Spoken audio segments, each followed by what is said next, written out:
Pero yo escuchaba y felicito a José Acel por su presentación, que en el preámbulo de la Declaración de Independencia, esa obra de principios tan hermoso, se dice, una de las premisas de los Estados Unidos es que te desea la búsqueda de la felicidad. No te plantea, te vamos a dar la felicidad, te garantizamos la felicidad.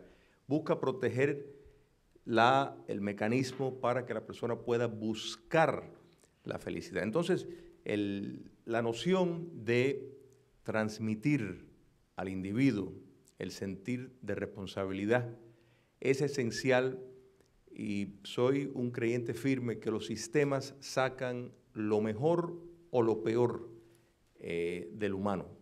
Por eso es tan importante el mecanismo que se tenga en juego para precisamente fortalecer una democracia que es un instrumento hermoso pero muy, muy frágil.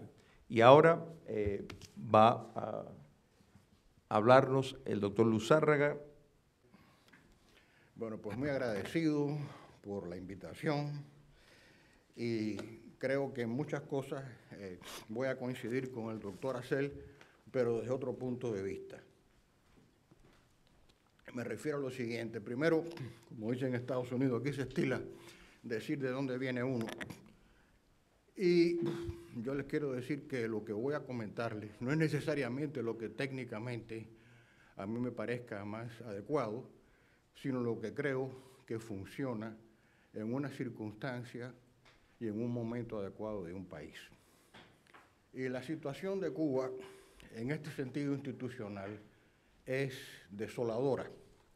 Y además tenemos que tener en cuenta la naturaleza humana. Y entonces quiero empezar con una cita del padre Varela, que fue el fundador de nuestra nacionalidad y nos conocía muy bien. En una carta a uno de sus alumnos, hace 150 años, le decía que el problema de los cubanos es el vano deseo de figurar. Y me parece que acertaba. Pero además nos decía una cosa muy importante, y es una cita textual. Los buenos gobernantes son unos hombres justos que resisten y vencen una tentación muy poderosa, y son muy raros para desgracia del linaje humano. La generalidad de los mandarines, si no son tiranos, desean serlo. He aquí por qué he dicho que la tiranía es el ídolo de casi todos los gobernantes. De modo que al hacer esta conferencia, esta disertación, la voy a dividir en dos partes. Uno que es la teoría constitucional y otra la aplicación a Cuba. Pero en definitiva, lo que estamos hablando es de controlar el poder. ¿Para qué sirve una constitución? Para dos cosas. Para controlar el poder y para hacer funcionar el Estado en una forma viable. Y eso no es fácil, porque existen dos tendencias, sobre todo hoy en día. Hoy en día las garantías ciudadanas, alguna gente les llaman garantías negativas, porque impiden el funcionamiento del Estado de muchas cosas. Y hay quien quiere que las constituciones sean activas. Y a eso es lo que yo le llamo el derechismo constitucional, no el derechismo de la derecha política, sino el derechismo de inventar derechos y ponerlos en las constituciones. Una cosa son aspiraciones de las personas, de una sociedad, y otra cosa son garantías constitucionales. Por ejemplo, decir en una constitución, todos los ciudadanos tienen derecho a una vivienda digna de su propiedad, es una aspiración, pero no es una garantía constitucional. Si usted pone eso en una constitución y tiene un tribunal constitucional maleable, de ahí en adelante lo único que tiene que hacer es empezar a pedir impuestos extraordinarios y hacer confiscaciones y expropiaciones, y monta usted un tinglado socialista relativamente fácil. Pero esto existe, está de moda, y hay que controlarlo, porque es un medio muy fácil para hacer demagogia y crear un Estado enorme que asfixia al ciudadano. Y por ahí yo voy. Lo que estoy tratando es de ver cómo se pone un sistema en Cuba que funcione y que no asfixie al ciudadano. Hay dos enfoques, ¿verdad? La Constitución como valladar y la Constitución como un documento activo que sea un medio de experimento social. Ese es muy peligroso, porque en el caso de la Constitución como valladar, la Constitución es un sistema que promueve la libertad. Y cuando es una Constitución activa de crear un Estado enorme, se restringe la libertad. ¿Por qué? Porque concentra el poder. Y en definitiva, nada más que hay dos sistemas: dividir el poder y concentrar el poder. Los sistemas que concentran el poder tienden a la tiranía. Los sistemas que dividen el poder obviamente producen libertad. Y por eso pues existen los famosos tres poderes de los cuales habló Montesquieu, etcétera, en su famoso libro El espíritu de las leyes. Pero Montesquieu no hizo nada sino decir lo que existía en la naturaleza humana. Siempre ha existido, si quieren, en una tribu, quien daba órdenes, quien ejecutaba las órdenes y quien juzgaba si estaban bien o mal. Al jefe de la tribu, que a lo mejor tenía las tres cualidades, se le puso un consejo de ancianos que hacía de poder judicial o de poder legislador. Y a medida que el ser humano fue progresando, pues en la Grecia antigua y en la Roma sobre todo, llegamos a un concepto ya jurídico muy depurado y a una división de poderes que fue de la que habló Montesquieu. Pero el problema es que no es suficiente. No es tanto los sistemas electorales, sino el problema del sistema. El Estado moderno está hipertrofiado. ¿Y por qué está hipertrofiado? Porque se le pide demasiado, de acuerdo con el principio del derechismo constitucional. Repito, una cosa son derechos y otra cosa son aspiraciones. Tenemos, por ejemplo, un ejecutivo desbordado en muchos lugares emitiendo regulaciones y sin tener responsabilidad. Tenemos un poder judicial que da sentencias políticas y de facto y legisla modificando la Constitución. Y no tenemos que ir muy lejos para ver que hemos tenido esa situación en este país y también el problema del Ejecutivo desbordado emitiendo regulaciones. Si vemos a los datos oficiales, veremos que la cantidad de regulaciones que se emiten anualmente es abrumadora. No hay persona que consiga leérsela. Esto nos está dando que hay una crisis estructural del sistema provocada por la dimensión del Estado. Y hay que ver que ese es el mundo moderno. Todos están aquejados de los mismos problemas. En Europa se quejan de que en Bruselas los abruman con regulaciones. Los mismos ingleses tienen una tendencia a salirse del mercado común porque se sienten abrumados por regulaciones y hay una tendencia importante dentro del sistema inglés de dejar el mercado común. Entonces hay algunas posibilidades de manejar esto y voy a tocar este tema en teoría y después vamos a entrar en el problema cubano. Primero, el asunto de las regulaciones. Eso se puede controlar con una jurisdicción contencioso administrativa que, por cierto, existía en el sistema judicial cubano y es muy sencillo. En los tribunales hay una sala de lo contencioso administrativo. El principio cardinal es que la ley está sujeta a la Constitución y el reglamento está sujeto a la ley. Si el reglamento sobrepasa la ley o infringe la ley, el reglamento no es válido. Pero los ministerios y la gente que quiera hacer valer sus ideas toman una ley usualmente redactada muy ampliamente, redactan un reglamento que a veces sobrepasa la ley y hacen lo que les place. Estamos viviendo ahora precisamente esta circunstancia en Estados Unidos. Entonces, con una jurisdicción contenciosa administrativa se puede ir de inmediato y alegar que el reglamento sobrepasa la ley y pedir una medida cautelar y con un interdicto parar ese reglamento. La jurisdicción contenciosa administrativa es indispensable. Y eso fue la primera cosa que me enseñaron a mí en Derecho Administrativo. Constitución, ley, reglamento no puede exceder a la ley. Después tenemos el problema de la carrera judicial. Y la carrera judicial, a mi modo de ver, eso de elegir jueces pues tiene sus ventajas, lo que en definitiva hay alguna forma de quitarlo, pero realmente las elecciones de jueces son prácticamente rubber stamps, cuños, no hay muchos cambios en ese sentido. Yo soy partidario de que se ingrese a la carrera judicial por un examen de oposición y, en definitiva, teníamos en Cuba, les enfatizo esto, una excelente ley orgánica del Poder Judicial que fue dictada en 1906 por una comisión donde figuraba Juan Alberto Gómez, figuraba Biondi, que era el jefe del despacho donde trabajó Martí, y se hizo una ley muy buena donde se ingresaba al Poder Judicial por oposición.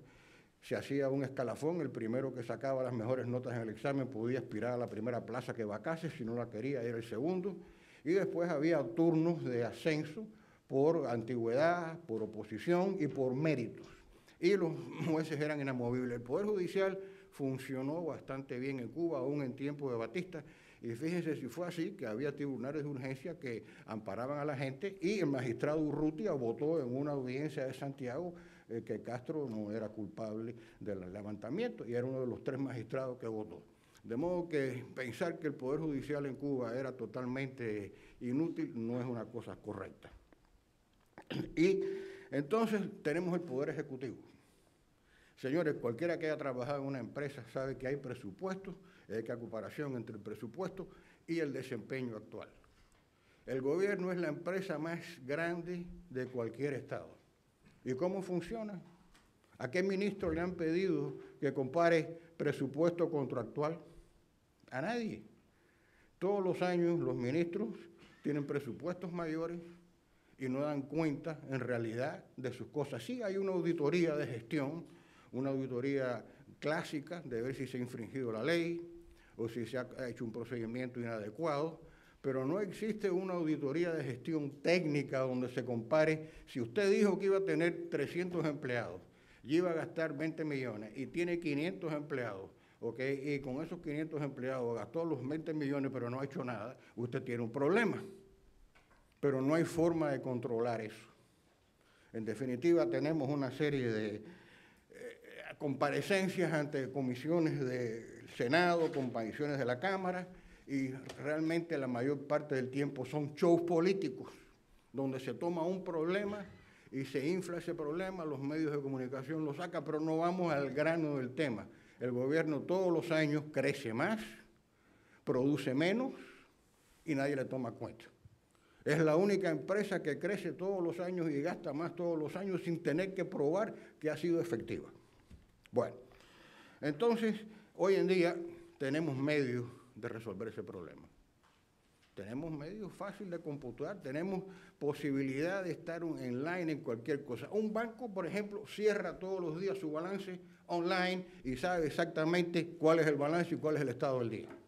Y sabe cuál es el balance de las cuentas de todos sus cuentavientes y de todos los cheques que se giraron y se sabe qué es lo que pasó. Bueno, ¿y por qué no va a poder hacerse eso en un ministerio? ¿Por qué no pueden estar los presupuestos online y todos los días comparar qué sucedió y qué es lo que usted hizo? Porque es muy diferente llegar a una comparecencia del Congreso con un papelito y que un señor le haga una pregunta capciosa, que llegar y decir, señor, aquí están los resultados, explíqueme.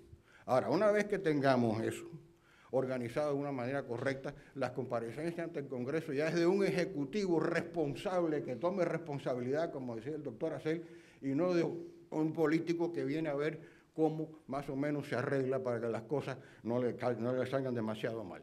Les quiero decir que el sistema en sí, de seguir como sigue, va a una hipertrofia y a un fracaso, y va a la tiranía.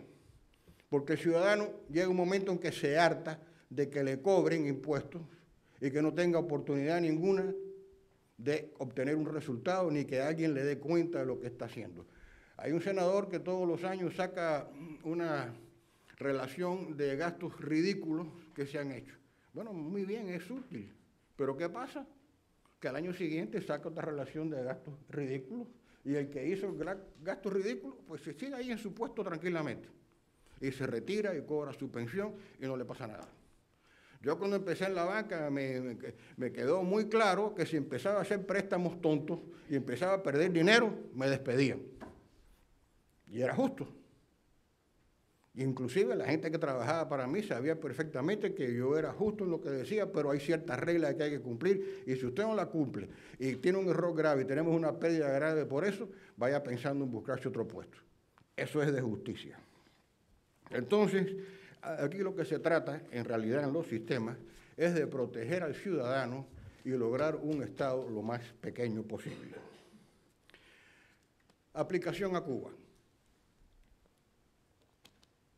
Todo lo que les voy a contar está en este PowerPoint, que no creo que haya oportunidad en este momento de ir clase, artículo por artículo, porque esto es complicado. Pero sí podemos, durante el periodo de preguntas y respuestas que ustedes toquen en algún punto, les puedo decir dónde están las modificaciones. Primero, hay que decir que tenemos un pasado constitucional apreciable. No somos un país que ha hecho 400 constituciones. La Constitución de 1901, que fue una constitución liberal clásica, fue hecha por gente culta, muchos de ellos graduados en las mejores universidades de Europa. Manuel Sanguilí, uno de los grandes constituyentes, era un hombre brillante, y había también muchos libertadores y gente capacitada. Además, el gobernador Wood tuvo una buena idea para evitar la demagogia. Dijo que para votar a la Asamblea Constituyente había que saber leer y escribir y tener un patrimonio mínimo de $1,000. Si usted no ha logrado reunir $1,000 a los 25 años, que era la mayoría de edad, pues no debe votar porque usted es una persona responsable. Bueno, podemos discutir si era justo o no era justo, pero era una idea razonable de por lo menos asegurar una elección de gente adecuada. Entonces, la Constitución de 1901 se hizo por una asamblea inteligente y fue una Constitución liberal con un Bill of Rights, una Carta de Garantías Ciudadanas muy apreciable que recogió en buena parte la Constitución del 40. Además de eso, como les conté, se hizo la Ley Orgánica del Poder Judicial en 1906, se hizo una estupenda Ley Orgánica de los Municipios, muy adelantada, donde había un sistema de ayuntamiento y alcalde, de ayuntamiento y gerente, o de comisión, como tienen ustedes ahora en Miami. Estamos hablando de 1912. Además, en 1906 fue el primer país, después de Estados Unidos, Cuba, que implantó el recurso de inconstitucionalidad. En eso lo trajimos de aquí, pero con una variación. Hay dos sistemas de manejar la inconstitucionalidad y considerarla. Hay el sistema de jurisdicción difusa, que es el de Estados Unidos, donde cualquier juez federal puede decir que una ley es inconstitucional. Y hay el sistema de jurisdicción concentrada, donde solamente el Tribunal Supremo o un tribunal constitucional ad hoc es el que decide.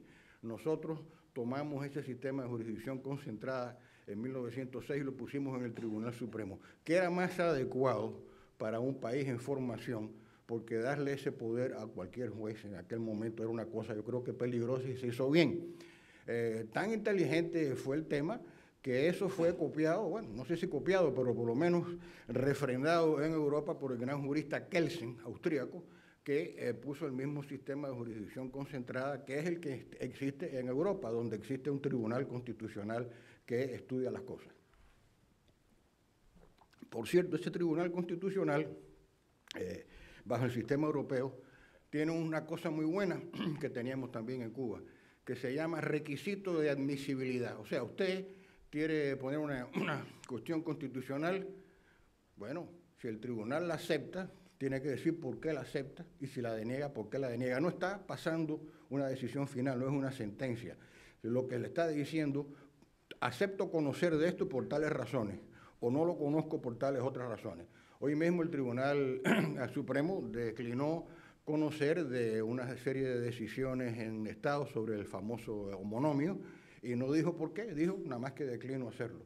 No es correcto, en mi opinión, que un tribunal sobre una cuestión importante, cuando haya habido una modificación de una constitución de un Estado y se está abrogando esa constitución pasada por el pueblo por una decisión de un juez, no es correcto que el Tribunal Supremo no diga por qué. Y ese sistema así lo teníamos en Cuba. Nuestro pensamiento constitucional ha ido evolucionando, ¿verdad? Hay dos tipos de constituciones, las constituciones liberales, donde hay principios importantes, y un tribunal constitucional que decide qué cosas son. Pero para que eso funcione, tiene que haber alguna solera jurídica, tiene que haber jurisprudencia, tiene que haber un poco de tranquilidad social, de modo que el Tribunal Constitucional, con esa tradición que existe, puede interpretar principios. Y eso es una cuestión delicada, porque un tribunal constitucional de 9 o 13 miembros con grandes poderes puede retorcer las cosas de una forma terrible y acabar con una constitución que no es lo que se pensaba que era. Y luego existen las constituciones detalladas, como la Constitución del 40, que pudiéramos decir que dijo demasiadas cosas, pero muchas de las que dijo estaban bien dichas y algunas de ellas eran necesarias en las circunstancias en que existían. Las constituciones detalladas, a mi modo de ver, son producto de debilidad institucional. Cuando las instituciones son débiles, los ciudadanos piden claridad en la Constitución. Por ejemplo, el tratamiento del habeas corpus en la Constitución del 40 es excelente, es casi una ley. Inclusive dice que si un juez no dicta un mandamiento de habeas corpus, se puede apelar inmediatamente al Tribunal Supremo, y el Tribunal Supremo puede destituir al juez por no despachar el mandamiento. ¿Y por qué?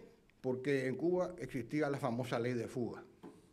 Entonces, para acabar con la ley de fuga, se puso un sistema de habeas corpus fuertísimo. Inclusive también hay un artículo que yo modifiqué en mi proyecto que dice que el custodio que mate a un detenido que se está fugando, inmediatamente hay que procesarlo. Bueno, yo cambié eso un poquito, decirlo que lo mate si el señor está desarmado y no es agresivo, porque el tema es demasiado exagerado. Pero le quiero decir que había debilidad institucional y por eso se pusieron muchas cosas.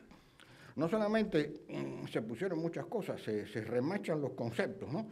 Porque teníamos una depresión cuando se hizo la Constitución del 40. Había un problema de empleo tremendo. Fíjense que estamos al comienzo de la Segunda Guerra Mundial y a pocos años de la recuperación de la Gran Depresión en Estados Unidos. De modo que ahí se puso un artículo donde se hacía prácticamente al trabajador, se le hacía dueño de su trabajo con el problema del expediente de despido. Eso también hay que modificarlo en una Cuba futura, porque hoy en día no funcionaría. Pero tenía su necesidad de ser.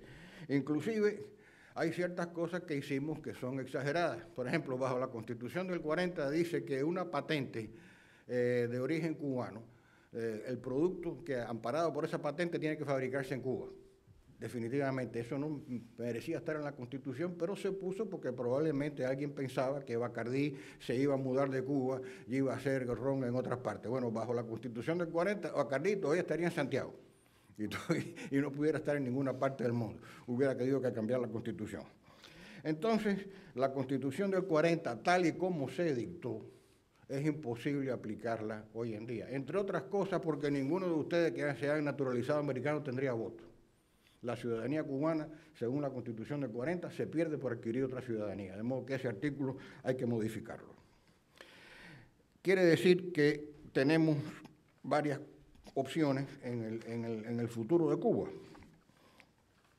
¿Qué se puede hacer en una cosa nueva que pasa? Bueno, hay varias opciones.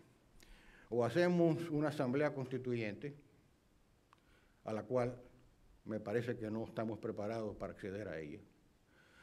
Porque decía el profesor Acel, hay demasiada ignorancia cívica, la gente no tiene práctica en el asunto.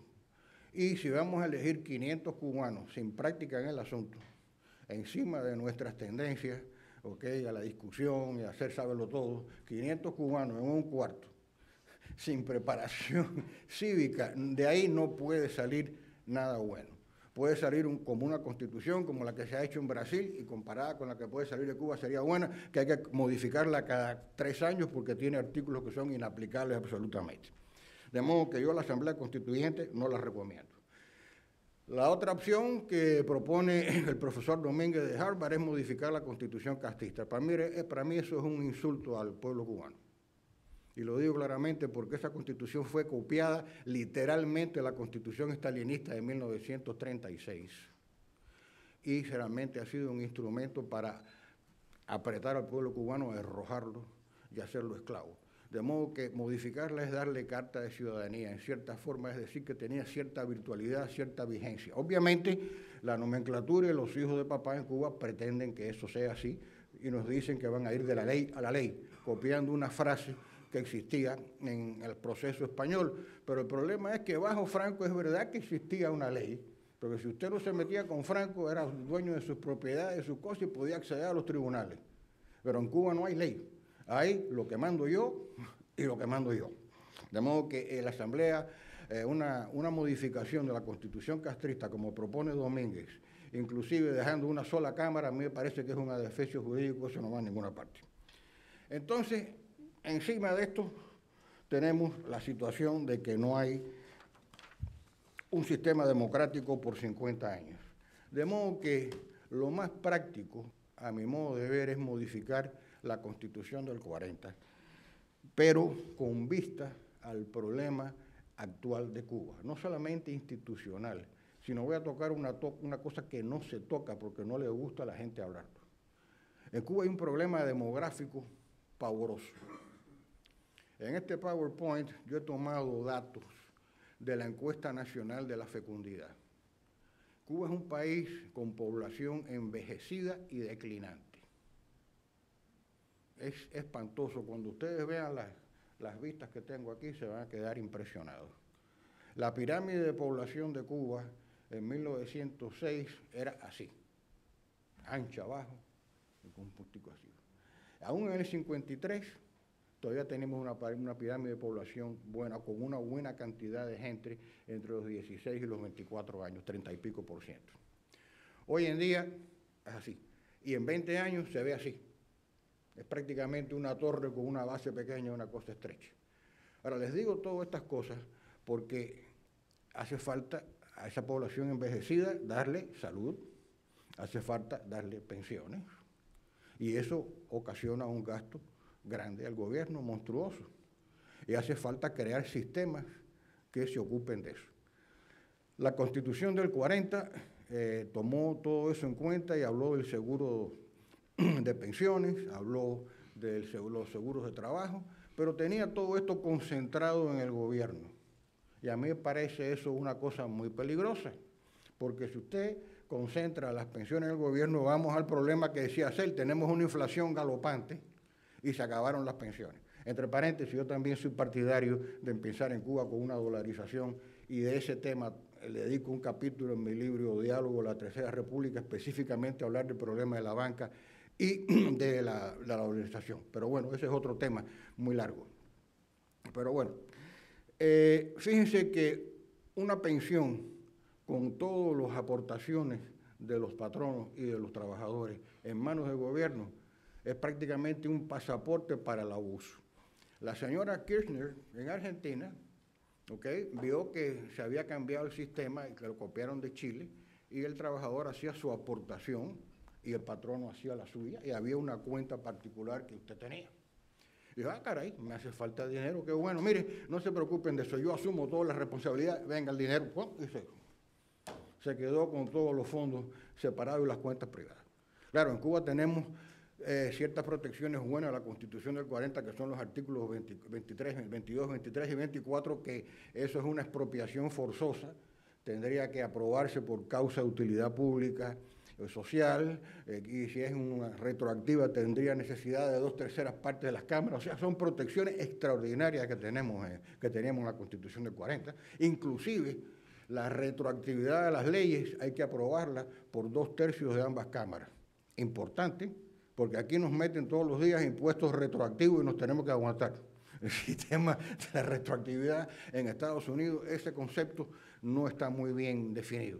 Pero bueno, voy al sistema de que si el gobierno es capaz de quedarse con las pensiones por un simple fiat, pues tenemos un problema. Entonces yo he tratado de cambiar los artículos de la Constitución del 40 de modo que reflejen eso y que sea imposible que el gobierno se apropie de eso y que tampoco pueda el gobierno usarlo como fondo de financiación. ¿Qué tenemos con el Social Security? El famoso lockbox del Social Security, pues es un cuento. En definitiva, usted da su dinero al Social Security, el Social Security le emite un pagaré del gobierno y lo que tiene son pagarés del gobierno. No, los fondos de pensiones de las personas deben ser propiedad del ciudadano y deben de ser además totalmente separados de cualquier operación del gobierno, y el gobierno no lo puede utilizar para financiarse. Entonces, luego tenemos el problema de artículos en la Constitución del 40 que son absolutamente inútiles y hay que quitarlos. Por ejemplo, tenemos el artículo 89 que habla del derecho de tanteo, que le da al gobierno el derecho de inmiscuirse en cualquier remate judicial y comprar la propiedad que está saliendo a la venta. Bueno, eso es una forma de hacerse de grandes cantidades de propiedades en Cuba. Yo eso lo veo muy peligroso porque el derecho de tanteo es un derecho de primera oferta. Ahí ven ustedes ciertas cosas que metieron Blas Roca, Marinelo, Ordoqui y comparsa, que fueron también constituyentes en el 40, y eran comunistas. Luego tenemos el artículo 60, que es el que yo le llamo el artículo del Estado niñera, donde dice que el Estado utilizará todos los medios a su alcance para lograr a cada ciudadano cubano una posición económica digna. Bueno, pues ya usted sabe que por ahí se puede hacer lo que usted quiera. Y luego tenemos el asunto de la plusvalía. Dice que cualquier aumento de la propiedad por la acción del Estado, la provincia o los municipios, se dará al Estado la parte que determina la ley. Bueno, la plusvalía sabemos que es un concepto marxista. Yo estoy de acuerdo en que se le hace una carretera al lado de su terreno y duplicó el valor. Cuando usted lo venda, tendrá que pagar un impuesto de ganancia de capital sobre la ganancia realizada, pero lo paga sobre ganancias realizadas, no sobre una ganancia hipotética que todavía no existe. De modo que hay una serie de cositas, que no son muchas, por cierto, que hay que manejar. Perdónenme que vaya tan rápido, pero hay mucho que ocurrir, entonces estoy yendo un poquito a paso de carga.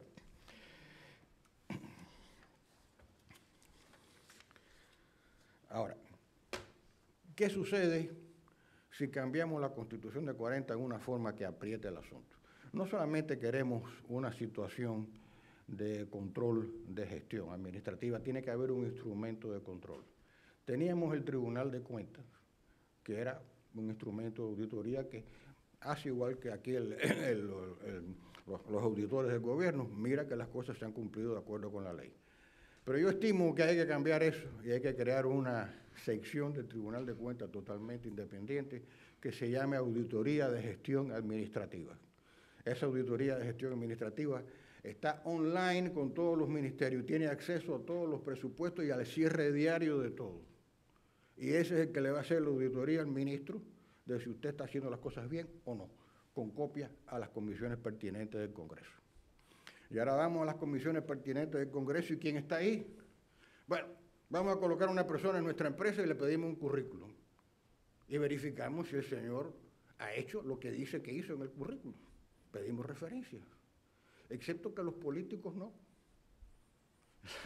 Los requisitos de la Constitución del 40 y de casi todas las constituciones, usted sea ciudadano cubano y tenga más de 21 años para ser representante. Bueno, ¿y qué?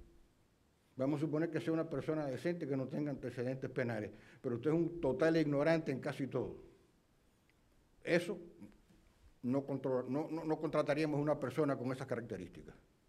Entonces, tratando de buscar un poquito de control, se me ha ocurrido decir, bueno, vamos a poner que la persona tenga por lo menos 10 años de desempeño profesional en un oficio o en una profesión.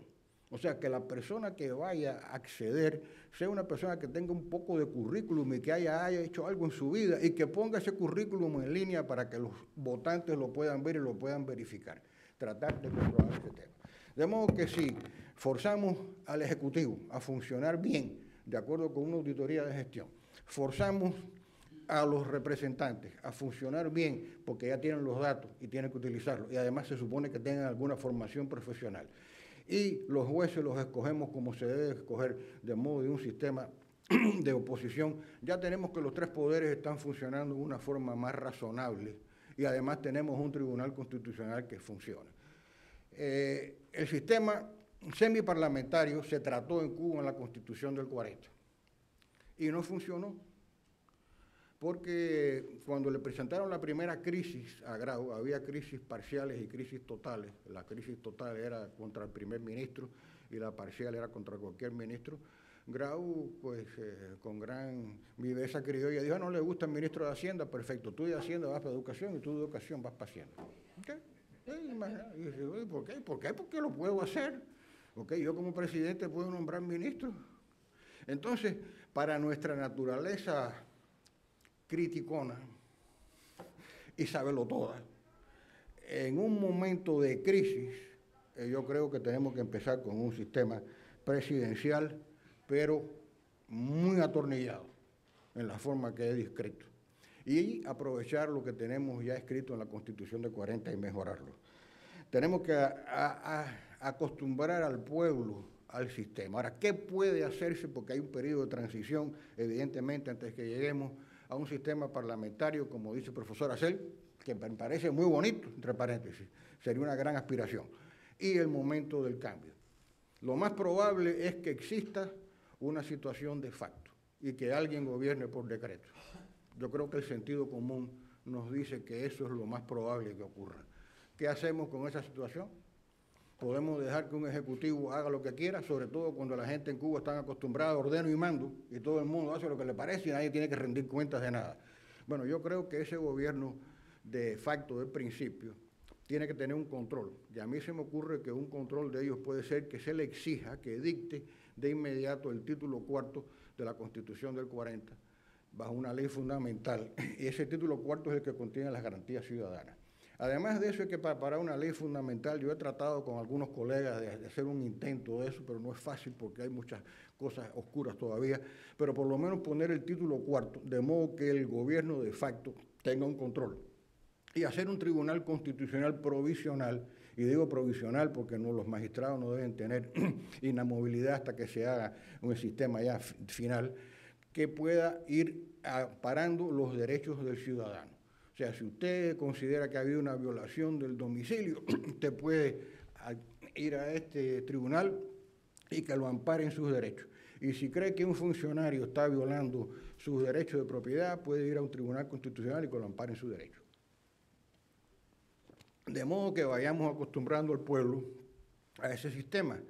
Y además de eso, debe haber un sistema de educación cívica donde empecemos a explicarle a la gente cómo funcionan las cosas. Y todo esto tiene que ser un sistema a través de la televisión de cómo funcionan las cosas, de modo que los ciudadanos empiecen a entender que el asunto es diferente.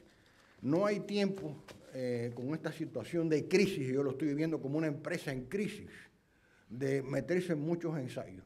Hay que agarrar lo que va a suceder y encarrilarlo. Y una vez que está encarrilado, podemos ir a otra cosa. Ahora, una vez que esto está encarrilado, podemos nombrar tal vez una comisión de juristas que revise la Constitución del 40, la proponga al Senado o al Congreso que lo apruebe y a su vez que lo proponga a un referéndum. O si ya hemos adquirido alguna madurez política, pudiéramos ir a un sistema de asamblea constituyente, aunque les sigo diciendo que le tengo miedo a ese tema. Mi solución no es parlamentaria, mi solución es un sistema presidencial, pero con todos estos caveats que le he puesto, que lo hacen diferente al que tenemos. El sistema presidencial y parlamentario, a mi modo de ver, en todo el mundo, las democracias, adolece hoy en día de que no puede controlar al Estado por la hipertrofia del Estado. Muchas de las cosas son debates interesantes, pero no llegan a nada práctico.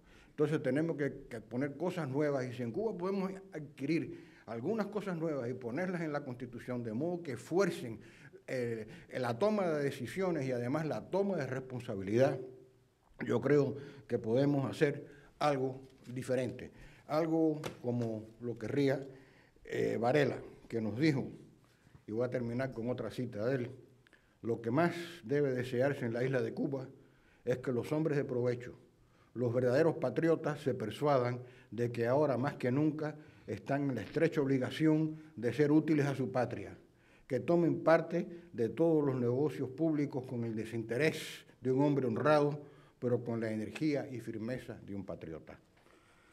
No abandonen el campo para que se señoreen de él 4 especuladores y alguna chusma de hombres degradados, que sin duda se animarán a tomar la dirección del pueblo si encuentran una garantía de su audacia en la inoportuna moderación de los hombres de bien. Chusma de hombres degradados es lo que hemos tenido por 50 años. Muchas gracias.